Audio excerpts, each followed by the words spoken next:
جو یکساں نہیں ہے اس کو کل ڈسکس کر سکتے. اور اگر آپ تحقیق کرتے ہندو مذہب کی کتاب پڑھتے اور اسلام مذہب کی کتاب پڑھتے, دونوں میں لکھا ہے خدا ایک ہے, دونوں میں لکھا ہے خدا کا کوئی عکس نہیں ہے, دونوں میں لکھا ہے کہ خدا کا کوئی بت نہیں ہے, دونوں میں لکھا ہے کہ خدا کے علاوہ کسی اور کی عبادت نہیں کرنا چاہیے, دونوں میں لکھا ہے کہ آخری پیغمبر محمد صلی اللہ علیہ وسلم میں, دونوں میں لکھا ہے کہ شراب نہیں پینا چاہیے. میں حوالے دے سکتا ہوں, اور میں تقریر ایک دیا ہوں, similarities between Islam and Hinduism, اسلام اور ہندوازم میں یکسانیت. دونوں کتاب میں آپ اگر پڑھیں گے قرآن مجید میں سورہ مائدہ سورہ 5 آیت نمبر 90 میں لکھا ہے کہ شراب پینا حرام ہے. اب Manusmriti chapter number 9 verse number 225 پڑھیں گے, اس میں لکھا ہے کہ شراب پینا حرام ہے. قرآن میں لکھے سورہ مائدہ سورہ نمبر 5 آیت نمبر 3, سورہ بقرہ سورہ نمبر 2 آیت نمبر 173, سورہ انعام سورہ نمبر 6 آیت نمبر 145 اور سورہ نحل چیپٹر 16 ورس 115 میں حرمت علیکم المیتۃ والدم ولحم الخنزیر وما اہل لغیر اللہ بھی. کیا آپ کے لیے حرام ہے مرا ہوا گوشت, خون, سور کا گوشت اور وہ کھانا جس کے اوپر اللہ کے علاوہ کسی اور کا نام لیا گیا ہے. آپ اگر ہندو مذہبی کتاب پڑھیں گے اس میں بھی لکھا ہے کہ سور کا گوشت کھانا حرام ہے. اگر آپ تحقیق کریں گے کافی یکسانیت ہے.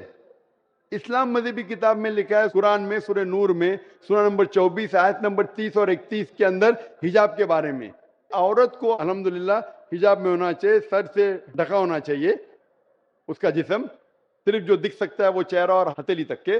آپ اگر ہندو مذہب کتاب پڑھیں گے رگ وید بک نمبر 8 میں لکھا ہے, اور رگ وید بک نمبر 10 میں بھی لکھا ہوا ہے کہ عورت کو اپنے سر کے پلوں کو ڈالنا چاہیے چہرے پہ.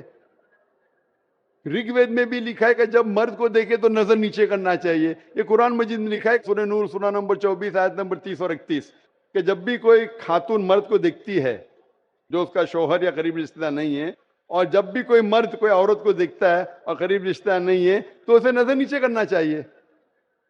تو اس طریقے سے آپ تحقیق کریں گے, جو یکسانیت ہے اس کے اوپر تو عمل کرو. تو یکسانیت ہندو اور اسلام مذہب میں جو مذہبی کتاب میں لکھا ہے, لیکن افسوس کی بات ہے کہ مذہب کے ٹھیکیدار یہ چیز کا ذکر ہی نہیں کرتے. کیوں؟ اسی لیے میں حوالے دیتا ہوں. میں کوئی عالم نہیں ہوں, میں کوئی پنڈت نہیں ہوں, میں اپنے آپ کو طالب علم کہتا ہوں, لیکن میں ہمیشہ حوالہ دیتا ہوں. تو کسی کو بھی شک ہے, کسی کو بھی شبہ ہے تو گھر پہ جا کے چیک کر سکتا ہے, یا انٹرنیٹ پہ جائیے, آپ ٹائپ کرو, وید بھی انٹرنیٹ کے اوپر ہے, قرآن بھی انٹرنیٹ کے اوپر ہے, ٹائپ کرو, ریفرنس ٹائپ کرو, آپ کا حوالہ مل جائے گا. تو اسی لیے گاڑی چلنے کے لیے دونوں کا جو رولز اینڈ ریگولیشن ہے وہی ہونا چاہیے. اسی لیے دونوں لوگ مومن ہونا ضروری ہے. Hope that answers the question. جی ناظرین اکرام, آپ نے ویڈیو دیکھی ڈاکٹر ذاکر نائک صاحب کی. انہوں نے بڑے اچھے انداز کے ساتھ ساری باتوں کو واضح کیا کہ بہت ساری چیزیں جو ہیں وہ ہندو دھرم کے اندر اور مسلمانوں کے اندر, اسلام کے اندر یکساں ہیں. وہاں بھی لکھا ہے اور قرآن مجید کے اندر بھی لکھا ہے اللہ ایک ہے, اس کا کوئی یعنی بت نہیں ہے, اس کی کوئی مورتی نہیں ہے, اس کا کوئی فوٹوگراف نہیں ہے, اس کا کوئی عکس نہیں ہے.